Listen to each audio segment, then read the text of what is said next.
అలాగే ఈ సినిమాని ప్రారంభించినప్పుడు జ్ఞానశేఖర్ గారు కెమెరామెన్, ఆయనకి నా మనస్ఫూర్తిగా కృతజ్ఞతలు. అసలు ఈ సినిమాని ఇంత రికార్డ్ బ్రేకింగ్ స్థాయిలో మీ అందరికీ తెలుసు కదా, మీరు అంతసేపు ఓజీ ఓజీ ఓజీ అంటారు. నా సినిమానే ఓజీ బయట వాళ్ళ సినిమా కాదు కదా, మన సినిమానే కదా.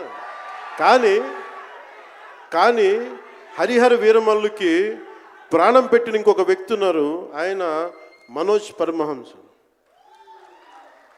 అంటే నాకు టైము నేను రోజు చెప్పాను 2 గంటలు ఇస్తానని చెప్పాను.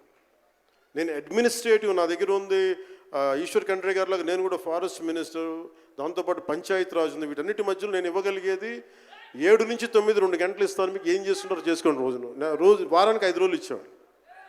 ఈ 5 రోజుల్లో దాన్ని చాలా పగడ్బందీగా ప్లాన్ చేసి మంగళగిరిలో ఉన్న జనసేన పార్టీ ఆఫీస్ నుంచి 2 గంటల ఒక కూతవేటు దూరంలో ఉన్న నా సన్నిహితులు, నా మిత్రులు రమేష్ లింగంనేని గారి మిడ్ వ్యాలీ స్టూడియో, వాళ్ళ స్థలం ఉంటుంది, దాన్ని మిడ్ వ్యాలీ స్టూడియోస్గా మార్చేసి అక్కడే సెట్స్ చేసాం. మొత్తం మేజర్ వర్క్ అక్కడే చేసి దాని స్పెషల్ ఎఫెక్ట్స్ చేసాం. ఇలాంటివన్నీ సహకరించినందుకు, చేయగలిగిన సత్తా ఉన్న మనోజ్ పరమహంస గారికి మనస్ఫూర్తిగా నా ధన్యవాదాలు. అలాగే ఎగ్జిక్యూటివ్ ప్రొడ్యూసర్ దయాకర్ రావు గారికి,